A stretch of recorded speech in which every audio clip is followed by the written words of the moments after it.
Is Russia about to launch another hypersonic missile against Ukraine like we saw just a few days ago?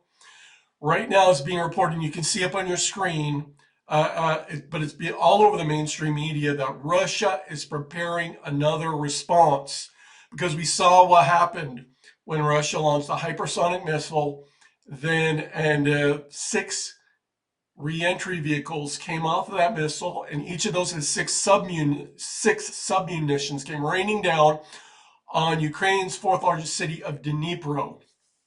Absolutely devastated a factory complex there that was producing drones and rockets for use in the war.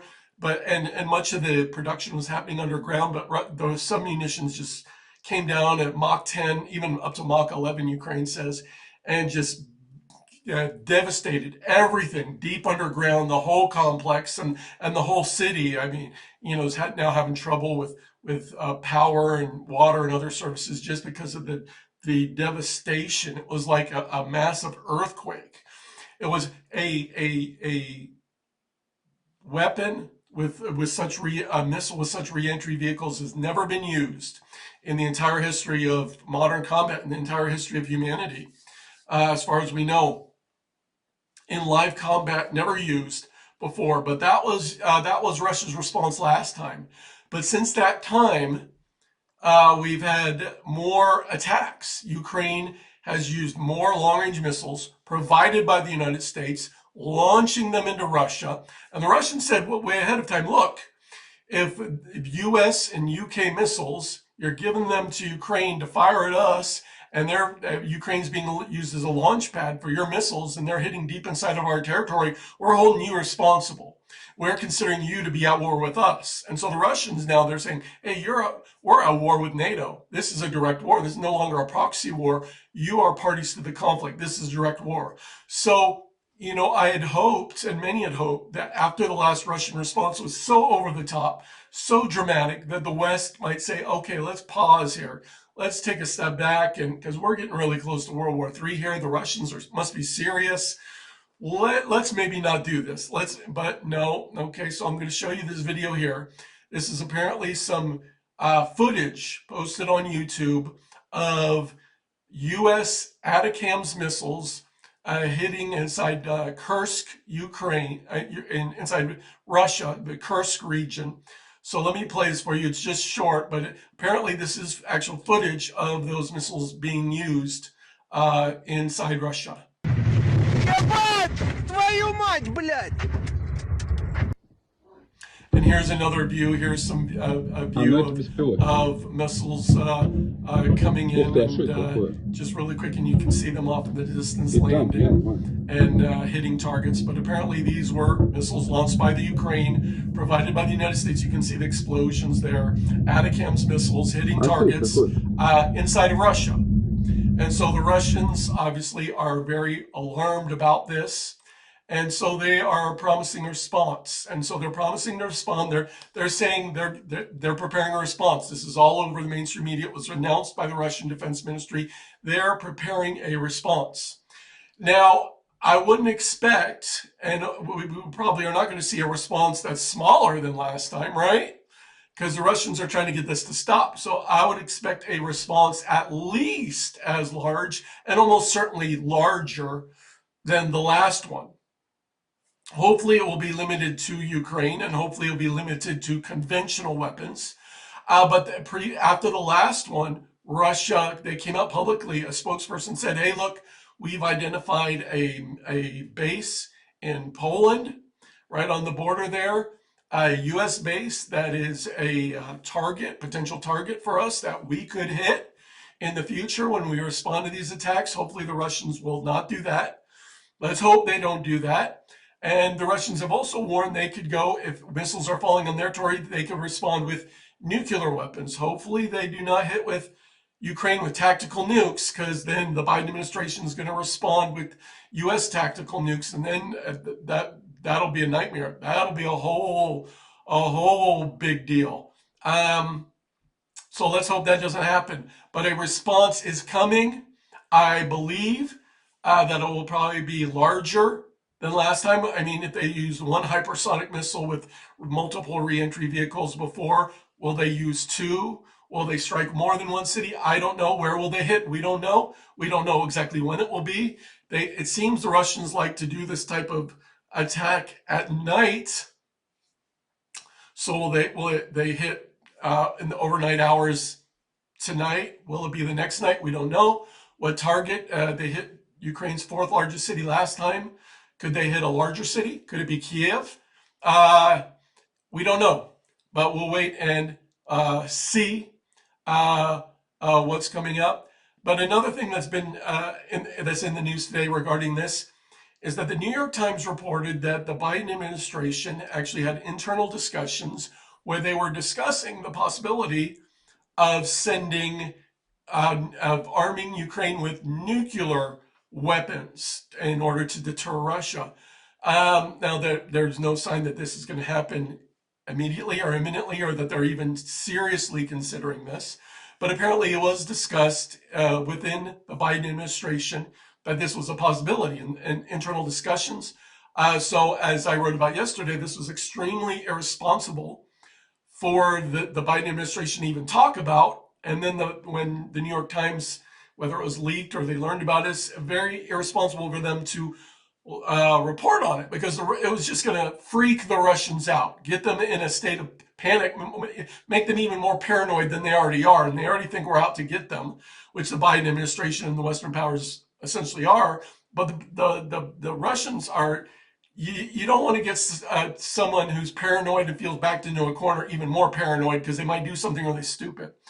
Okay, so today, former Russian President Dmitry Medvedev came out, and I want to play a little bit of this for you because it's being reported what he said, and so I'll play this for you, and you can see on the screen that he's talking about how the Biden administration was talking about this, and then he responded by saying, "Hey, I told a joke about how senile old Joe Biden, he was going to get us into World War III, but he's saying, hey, if they're talking about transferring nuclear weapons to Ukraine, well, this is nonsense. This is insanity, and he's warning this can get us on the verge of nuclear war." And this is the former president of Russia, and he's still very involved. He's on their Security Council and so forth.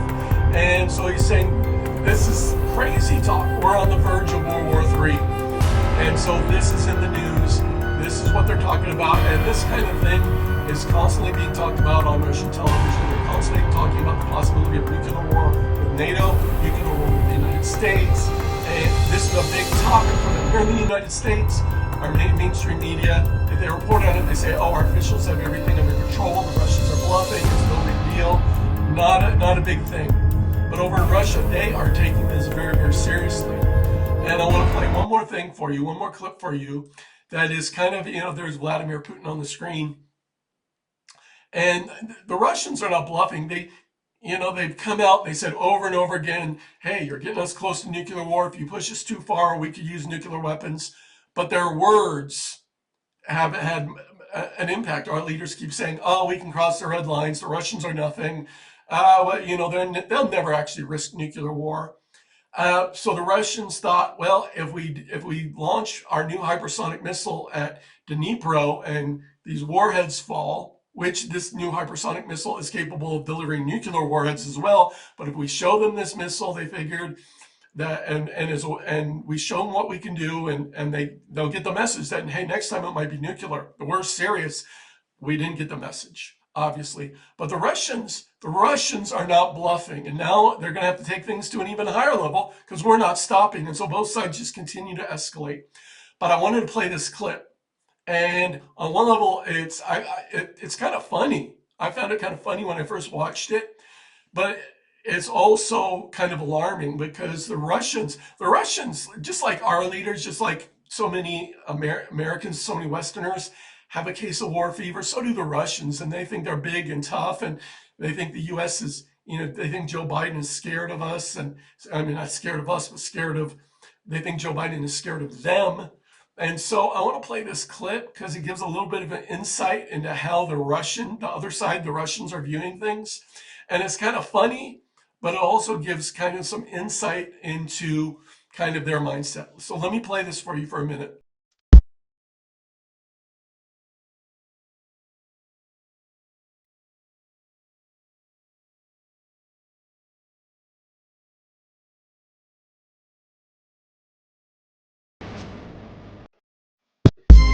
I just wanted to play that for you because it's kind of the kind of meme that people here in the United States, conservatives create for Trump, showing Trump, showing him walking to rap music or to some really tough rock music and making him look like really bad and in control, and showing foreign leaders like in this video, showing Biden scared and kind of walking away fearfully. And because it's the Russians, have a war mindset, and they think, hey, we're going to win this thing. The other side, they're scared, they're running scared, they're scared of Putin. So both sides have become obsessed with winning. Russia's determined to win in Ukraine to achieve their objectives. The Western powers absolutely obsessed with winning. UK and France being reported all over the mainstream media yesterday. They're talking about, hey, should we send troops, send our troops to Ukraine? And what do we need to do if Trump pulls back support for the war in Ukraine? How can we, give them the support that they need? What are we going to need to do? Because they're determined to keep it going. All of our European allies want the war to continue. Here in the United States, Trump wants the war to end, but he's going to be pressured by the European allies. He's going to be pressured, want the war to continue. He's going to be pressured by members of both parties in Congress. The majority of both parties want the war to continue. And then even members of his own administration he's bringing in are very much anti-Russia, want the war to continue. And then, like I said, Ukraine wants the war to continue. They're losing ground, but they want the West to step up. They want to eventually win, but they certainly don't want it to end. Why? Because billions and billions and billions of dollars have come pouring into Ukraine, and those running the war, they're not on the front lines. They're not dying. They're actually living the high life. They're putting their hands in the honey pot, and they're greatly benefiting from the flow of cash that's endlessly coming into Ukraine. If the war stops, that stops. They get no more money. Suddenly, Zelensky's not famous anymore, and no one really cares about Ukraine anymore if the war ends. But right now, things are great for the leadership in Ukraine, not for the hundreds of thousands that are dying on the front lines, but for the people, the elite, the politicians, the leaders. Man, they're doing great. They love it. They love this war, and they're lining their pockets. On the other side, the Russians, they're winning the war. They're gaining a little more territory every day, achieving their goals, doing what they want to do. They have no incentive for the war to end. So only one that wants the war to end is Donald Trump, and then those that supported him in the election want the war to end. But pretty much everybody else wants the war to continue. So there's going to be a tremendous amount of pressure on Trump to continue the war. So we'll see how this plays out, guys. But it appears that a major attack, a major escalation from Russia is imminent. Could be tonight, could be the next night. We don't know. But brace yourselves. Brace yourselves. This is just getting started. Let us hope, because I think I think the Russians are going to hold off on using nukes. They're going to hold off on getting really crazy because they want to talk to Donald Trump. They're just trying to get to January 20th without this thing becoming full-blown World War III nuclear war. So the Russians are hoping, let's just get through these next couple of months, but they got to respond because there are more attacks. So I believe the Russians will respond. I believe it will be conventional, but I believe it will be dramatic. So let's see what happens. But the Russians are hoping to get to January 20th to talk to Donald Trump. Anyway, thank you guys for tuning in. Thank you for sharing these videos. Please like, comment, and subscribe. That helps us tremendously. And thank you for all that you're doing out there to support us, to help us. You guys are awesome. I love you. And I'll talk to you again in the next video.